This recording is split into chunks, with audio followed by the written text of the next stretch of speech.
Radatem, bonjour. Bonjour Igor. Quel est ce lieu? Ce lieu est un lieu ressource. Ici, c'est l'annexe. L'annexe est un lieu que la mairie nous prête parce que nous débordons. Et nous débordons parce qu'en réalité, notre maison, elle est en face, c'est la maison des femmes. C'est un lieu qui est entièrement dédié et dévoué aux femmes vulnérables et victimes de violences. Et comme malheureusement, il y en a beaucoup, ce lieu s'est très rapidement avéré insuffisant. Et nous avons été obligés de coloniser notre environnement. C'est pour ça que nous sommes aussi ici. Maison des femmes, est-ce que vous pouvez m'expliquer comment est venue cette maison des femmes déjà?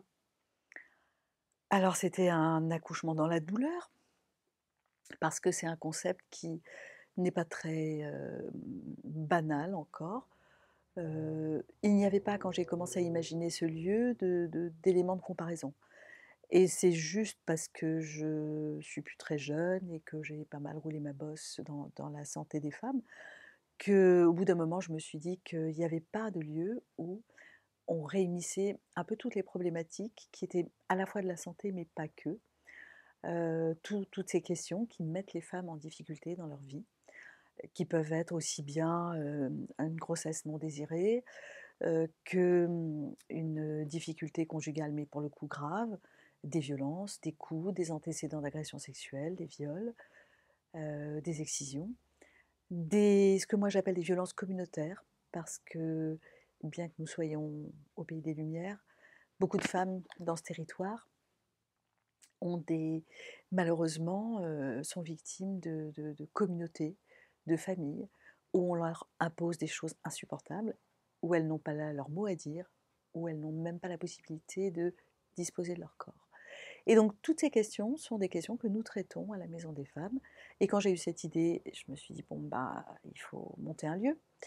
Et juste ce qui a pris du temps, c'était de trouver de l'argent, de construire, de convaincre et d'embarquer une équipe.